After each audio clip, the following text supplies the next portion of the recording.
सद्गुणों के विकास में किया हुआ कोई भी त्याग कभी व्यर्थ नहीं जाता। पंडित श्रीराम शर्मा आचार्य। पुस्तक का नाम सृष्टा का परम प्रसाद, प्रखर प्रज्ञा।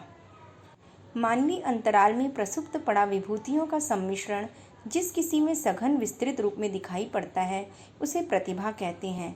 परंतु क्या सभी प्रतिभावान अपनी प्रतिभा को सदुद्देश्य में लगाते हैं? उत्तर है नहीं, क्योंकि यदि लगाते तो चारों तरफ दुर्बुद्धि का साम्राज्य छाया न दिखाई देता। जब प्रतिभा को सदुद्देश्यों के लिए प्रयुक्त किया जाता है तो यह देव स्तर की बन जाती है और अपना परिचय महामानवों जैसा देती है। इसी को प्रखर प्रज्ञा या सद्बुद्धि भी कहते हैं। जो व्यक्ति अपनी प्रतिभा को जगाकर लोक मंगल में लगा देता है वह दूरदर्शी और विवेकवान कहलाता है। हम जिस युग में आज रह रहे हैं वह भारी परिवर्तनों की एक श्रृंखला से भरा है। इसमें अनेक परिष्कृत प्रतिभाओं के उभर कर आने व आत्मबल उपार्जित कर लोकमानस की भ्रांतियों को मिटाने की प्रक्रिया द्रुत गति से चलेगी। यही है प्रखर प्रज्ञा रूपी परम प्रसाद जो सृष्टा नियंता अगले दिनों सुपात्रों पर लुटाने जा रहे हैं। प्रस्तुत पुस्तक सद्बुद्धि के उभार और जन जन के मन मस्तिष्क पर छाई दुर्भावनाओं के निराकरण की प्रक्रिया को समझाती है। पुस्तक के कुछ सद्वाक्य। इस संसार में अंधकार भी है और प्रकाश भी, स्वर्ग भी है और नरक भी, पतन भी है और उत्थान भी, त्रासदी भी है और आनंद भी।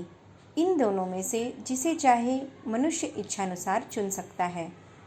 शक्ति भंडार में सर्वोपरि आत्मबल है। धन बल, शस्त्र बल, सत्ता बल सभी उसके आगे छोटे पड़ते हैं।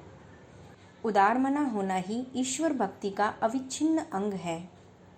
साधना का प्रयोजन है जीवन, अर्थात अपने साथ कड़ाई और दूसरों के साथ उदारता बरतना।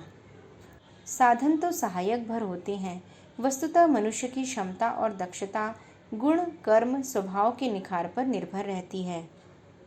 आदर्शों के प्रति श्रद्धा और कर्तव्य के प्रति लगन का जहाँ भी उदय हो रहा है, समझना चाहिए कि वहाँ किसी देवमानव का आविर्भाव हो रहा है। पुस्तक के कुछ मुख्य बिंदु।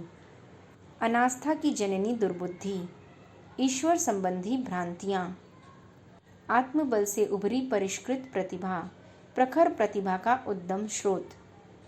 युग परिवर्तन प्रतिभा ही करेगी, इन दिनों की सर्वोपरि आवश्यकता।